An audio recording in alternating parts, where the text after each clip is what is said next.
So in my view, intellectual property is going to be an essential part of creative industries for the next 200 million years, right? There's no way to escape the need to provide some incentives for some forms of creativity that would not exist unless you protected intellectual property.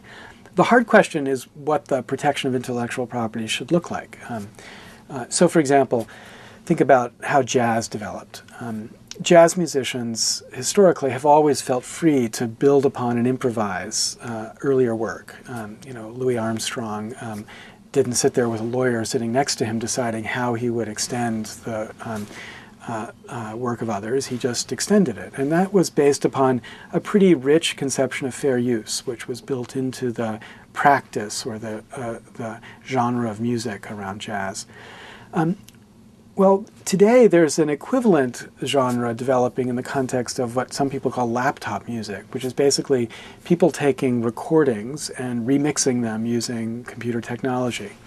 But the courts have interpreted the copyright extended to recordings not to permit any fair use at all. So whereas a jazz musician was free to improvise upon the composition of jazz, a kid sitting with a laptop can't improvise on the recording without getting a lawyer to clear every single sound taken and remixed before he releases the recording. Now, in my view, the question that presents is not whether we should have intellectual property or not. Of course we should. Madonna makes a recording. Madonna should be paid when you copy that recording or distribute that recording. That's fully consistent with the idea of protecting intellectual property rights.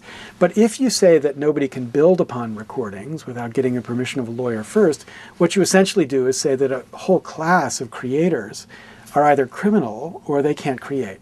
Because the 15-year-old kid who is sitting there with his laptop making extraordinarily creative remixes of other people's works just can't get Madonna to answer his email when he says, am I allowed to remix this work, or can't afford the lawyer to clear those rights, and so therefore either becomes a pirate, as the courts have called him, or decides to do something else. Now, my view is that that example demonstrates the need to balance the copyright in the context of these new technologies to provide the same kind of opportunity for creative re-expression that historically has been allowed to musicians in the context of jazz in particular.